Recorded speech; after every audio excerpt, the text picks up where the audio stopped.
What's up, everybody? So today, as promised, I have told you that I've been working on a brand new project. I've started calling it Project Fire, and it's the Pokemon inspired environment that I've been working on in Unreal Engine 5. So I'm going to kind of walk you through the process of how I would break down an environment like this and just the process so far. All right, so step one is just doing the prep work, right? So I've already kind of made that decision that we're going to go with Unreal 5. And mostly I'm choosing Unreal 5 because it is the closest engine to what it is that I work in on the daily basis at work.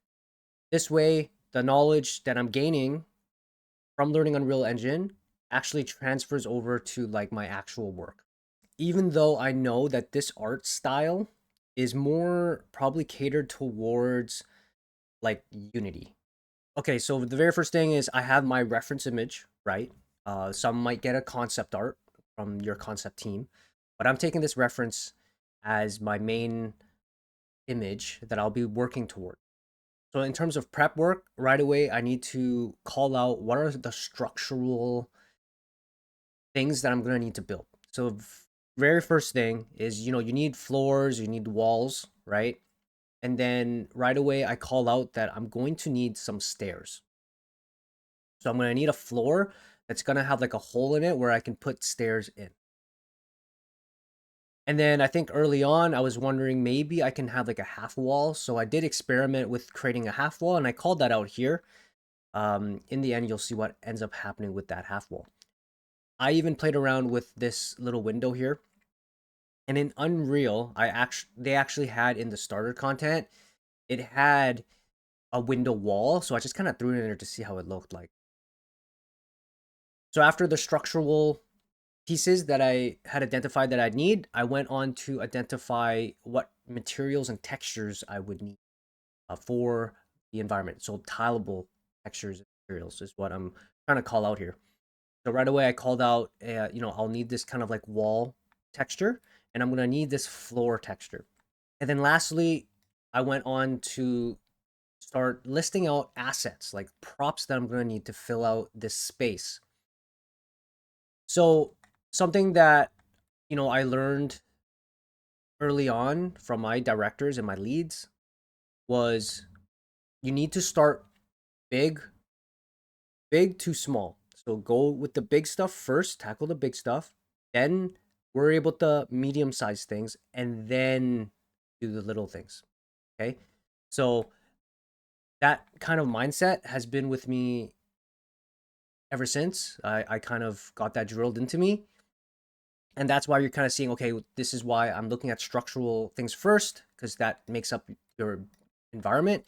And then materials and textures and tileables, because those are usually applied to large surfaces. And then I focused on the assets, and even the assets.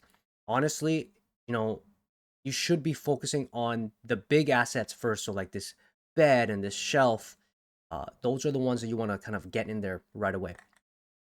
Okay, cool. So like I said, I'm using Unreal. I took the top down template, and that's where I kind of started, right? And so I'm making that decision that, our game is going to be a top down game, and it's just going to be like an adventure moving around type of game. There's nothing going to be fancy with it. There won't be any shooting of any sorts. That's not the type of game that we're trying to make here.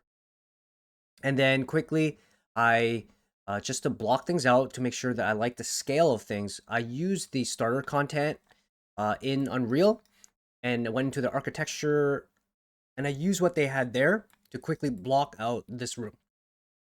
And the beautiful thing about using Unreal or Unity is that you can just press the play button and you can start moving around in the environment to check your scale and make sure that things feel right. And then I started to create some of those structural pieces that I had mentioned earlier. So like the floor stairs piece, it has a hole in it. I created some stairs. I created a railing, a railing for scale, and then I even built that short wall here at the bottom. One thing that I noticed right away when I was looking through the content is the naming convention. So again, as a new artist, you're going to learn very quickly when you get into a studio that naming conventions are very important. And you want to make sure that whatever it is that your team's naming convention is, you need to stick with it, right? Or at least stick with it the best that you can. Okay, so you'll notice that they have, like, in terms of structural things, they have measurements attached to them. And so when I created my own assets, I also did the same thing, right? Floor, stairs, and then the measurements. I also noticed that they had like capital letters as the very first word, or sorry, the very first letter is a capital letter, right? And then if they needed to go like underscore something else, the next letter is also capital letters. Okay, so now onto the material blockout. Again, I noticed the exact same thing, right? So T for, you know, texture, and then the name of the texture, and then, is it a diffuse map? Is it a metal map? Is it a normal map? They have the pretext, the suffix, and the pretext.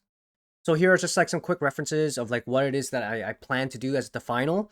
We're gonna try and do a little bit more of a stylized wall, like plaster here, but with, it's gonna have some paint on it. So this is kind of just me showing that paint. And then I just quickly blocked it out in Substance Designer.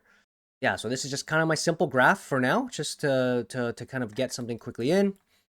And same with the floor. So honestly, the floor texture, I didn't know what this texture was. I thought it might have been like a hardwood floor, which didn't make any sense when I quickly blocked that in. It just didn't make sense. And so I did a little bit more research. I used like Google Lens to kind of like, hey, like what is this texture? And it showed me that I'm probably gonna pronounce this wrong. It's a tatami matte flooring. But I guess back in the day, the pattern is like super small, but in reality, it's actually quite large. So, I'm gonna make some concessions here, and I'm gonna be making it look more like this in the end. So here it is with the quick materials that I've put together. Again, just to kind of give us a nice little base on how things are looking. And then this is my favorite part, is just modeling props and assets. Same deal, right? Importance of naming conventions, right? SM stands for static mesh. So a mesh that doesn't have any movement. It's gonna be just a static prop that's gonna sit in your environment. So, SM, and then your chair or whatever it may be. I also noticed that they don't have underscore numbers on it. I like to do underscore numbers because I don't know how many of these I'm gonna do, and in the future, I want to future proof myself, potentially, selling these as like asset packs after I'm done. Especially if I have like a huge library of these, there's no point of it just kind of sitting there. So there I am. I even at one point when I had this in there, when I started adding in props, the default sun lighting was just a little bit.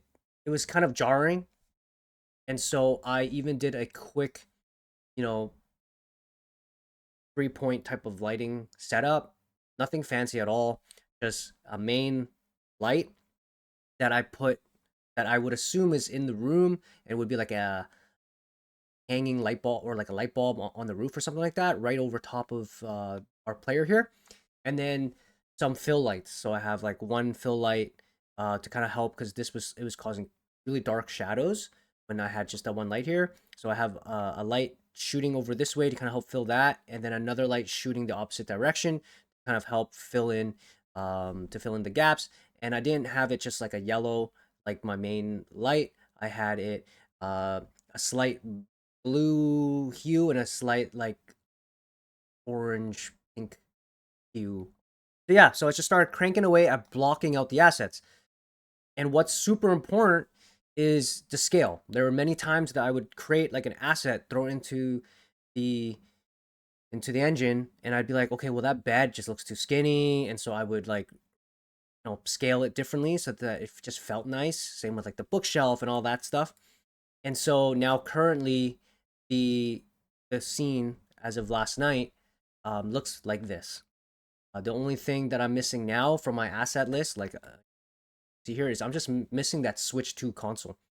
And even if you notice in this reference here, like the Nintendo system here, it's as big as the TV, which or like widthwise, which is just that's not reality, but it probably just felt right, making it that size, or else it's just not very readable, right?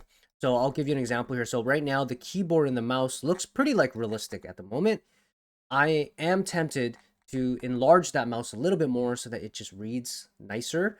And then even the keyboard, making sure that I'm not gonna have all of the keys, the 87 key or I mean my keyboard's an 87 key keyboard, displaying on that keyboard. I'm gonna have to fake it uh to make it feel, like it fits in scale of the environment. And then the Switch 2 console that I'm gonna make, you know, realistically, it's probably gonna be like this little size here, and I need to play around with it because if it's that small, it might not read well. So I might need to exaggerate a lot of the shapes and the scaling of things so that it you can read it nicely. So yeah, so I just kind of wanted to show you this process. I am gonna block in the Switch 2 console as my last thing, and then you should see just lots of videos of me cranking out a lot of these assets, as little nice turnarounds, quick time lapses of me working on them. And then in the future expect to see, if I only have like 15-20 minutes to like work on an asset and I have time, the house is quiet, everybody's either at school or at work, I'll just turn on the camera, hit the record button, and I'll just talk through me working. So yeah, so hopefully this was a useful video for anybody who wants to learn how to like block out environment. So again,